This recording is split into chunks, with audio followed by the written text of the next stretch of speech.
Hi, and thanks for tuning in to the 15th weekly video update for 2016. Rain continues to impede harvest throughout the area. However, we have taken out the weigh wagon and done our first yield check of the year. With September just around the corner, we are starting to see differences in soybean maturity between different varieties. We're also seeing an increase in soybean foliar diseases, including Septoria brown spot and bacterial blight, both of which are moving up the canopies in many fields. However, with most bean pods filled, we're not expecting too much yield loss from these diseases this year. Next, we're going to take a look at Gosss Wilt in corn, which is another bacterial disease that we're seeing more of this year than ever before. Foliar blight due to Gosss Wilt has become very noticeable in a number of cornfields in the area. Gosss Wilt is a bacterial disease that overwinters in infected residue from a previous crop year.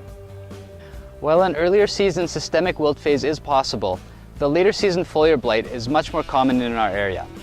Water-soaked streaks may appear first, followed by gray or brown and tan lesions. Lesions are elongated with wavy margins that follow leaf veins.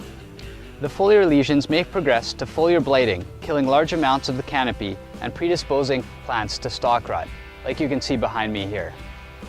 The bacteria does require wounded or damaged plant tissue to enter into corn.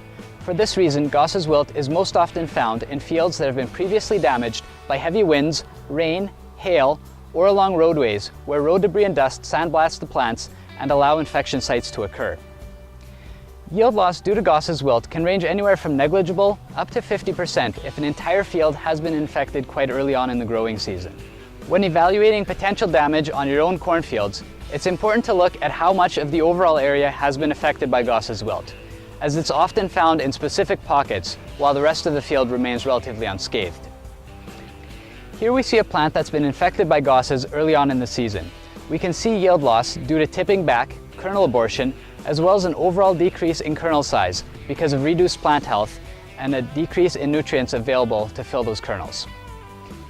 To date, we haven't weighed any major crop losses due to Gosss Wilt in Southeast Manitoba.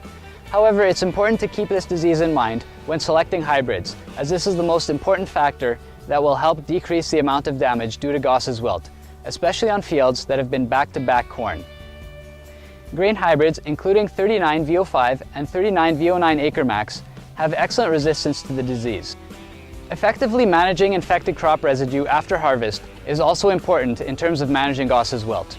This can include burying, burning, or baling off infected stover to reduce the amount of inoculum in the field for next year.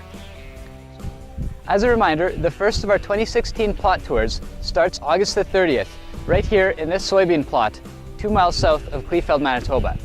Registration for this event, as well as the other 3 plot tour dates, is now open online at www.marchutletseeds.ca. Please take the time to register and have a great weekend.